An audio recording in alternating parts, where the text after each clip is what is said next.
Hey everyone, today I'm going to show you some of my most frequently used lettering styles. And you can use these in your composition or in greeting cards. It's very versatile.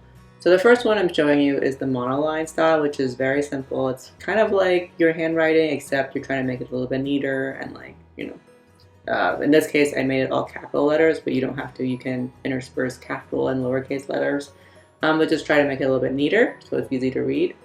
And then you have the block letters, which are one of my favorites I like to do. You can do a lot with block letters, but this is just the very basic block letter, and then you can play around with it by adding feet, like for serifs, or you can add little doodles inside the block letters. Similarly with bubble letters, it's the same thing, except that it's more curvy and round, so it's a little bit more fun and like less formal.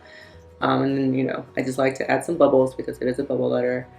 And then serifs are another style, which is a little bit more old school or a little bit more formal that you see in like invitations and such.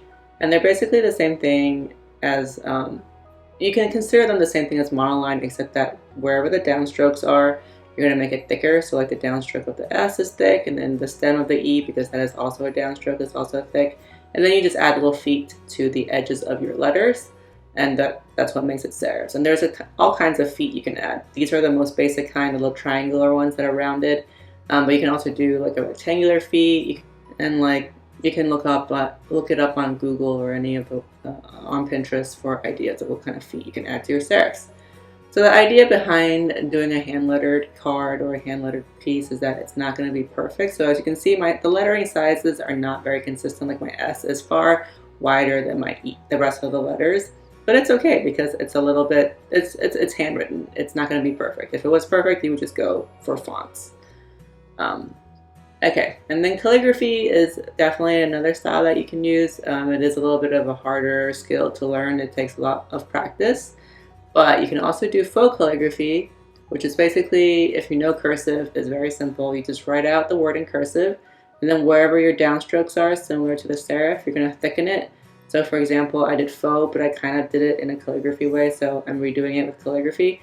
So here I'm just writing it out in cursive, and then once I'm done, I'm going to thicken the downstrokes, which is wherever you're going downwards, like serifs, and then that will make it look kind of like calligraphy. And also I kind of like doing faux calligraphy better because you don't have to color in the inside, and then you can make you can add some design elements inside the thick strokes, the thick downstroke areas. So it's a little bit more versatile. Also, it's just a lot easier to control for me.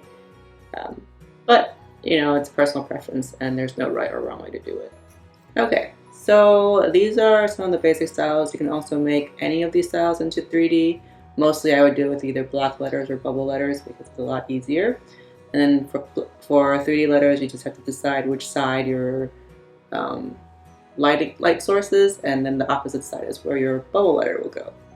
And also another tip is that you can clean up your lettering. Especially if you do calligraphy and you find that your edges are kind of rough or like the connections aren't the smoothest, you can go back and like make it a little bit neater. It's not like you do it once and you can't ever do it again.